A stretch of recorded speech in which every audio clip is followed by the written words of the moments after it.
Welcome to Thursday's edition of TimesCast. A first look at a Times poll that finds half of New York City residents against the proposed Islamic Center near Ground Zero. This could be a presence of Muslim activity in case future terrorists wanted to come back.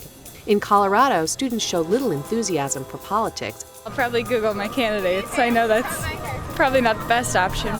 Bobby Bowden, one of college football's most successful coaches, talks about his departure from Florida State University. I was trying to teach them to grow up and be a man and be good. Marjorie Connolly on the results of a New York Times poll of attitudes towards a proposed Islamic center near Ground Zero. This is Marjorie Connolly for the New York Times. People have the right to build a mosque and an Islamic community center near Ground Zero, or don't they have that right? During the last week of August, the New York Times asked this question and others to nearly 900 New York City residents. Were you living in New York City on September 11th, 2000? Results of the poll show that 50% of respondents oppose locating a mosque and Islamic center near Ground Zero, 37% strongly. Meanwhile, 35% are in favor. The rest are undecided. Negative feelings toward Muslims because of the attack on the... The Times asked a handful of the poll's respondents to share their thoughts on camera. I think this particular location is insensitive. I pray over there many times, so I feel it's good for religious people, religious rights, as the Constitution say. I thought it would be better if it was maybe 10 blocks or 12 blocks away, because I sort of felt that this could be a presence of Muslim activity in case future terrorists wanted to come back and destroy a future World Trade Center building.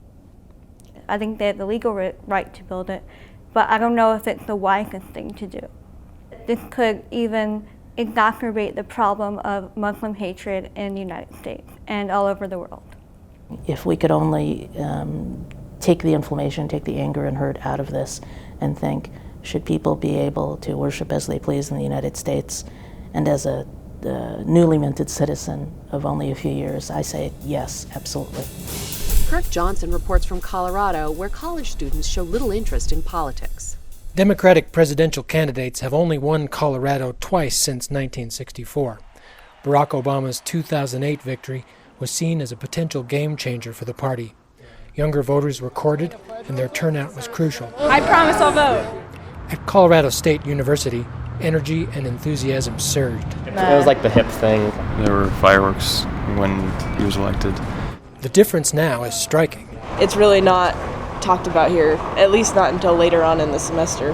I don't think that the youth are as motivated in this election as they were in the last presidential election. It's the conservative students who seem energized and focused on politics.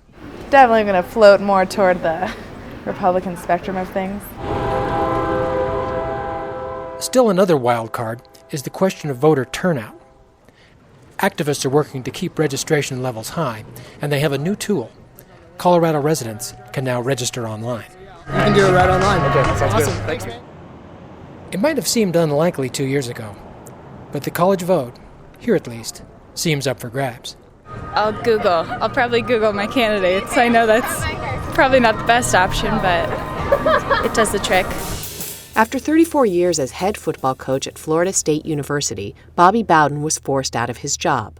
Connor Ennis talked with Bowden about his career and his departure. We're in the news a little bit now just because of talking about the way, the book, and also the way everything ended at Florida State. Can you talk a little bit about that? Yeah, I think the big, I didn't realize it, but now that the book has come out, I think a lot of people are surprised how I left. You know, I think everybody thought I just willfully decided to quit coaching. No, it was really, I had a choice of, I wanted one more year. And so I was given a choice. Well, you can stay as ambassador coach. Well, what is ambassador coach? Well, you can't go out on a field. Have you ever heard of a head coach? You can't go out on a field. I know where you're going to coach. You know, or the other alternative is, well, we ain't going to renew your contract. I didn't want to be ambassador coach, so I'm out of a job. Are there certain moments that are really special to you? Well, my philosophy was more than just trying to teach football.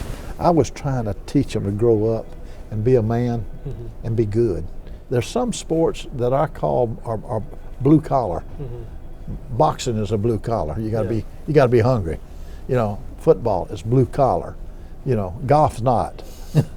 You know, so it's a blue collar sport which gets tougher, and kids maybe coming up from a tougher background, and most of them don't have a daddy. Yeah. You know what?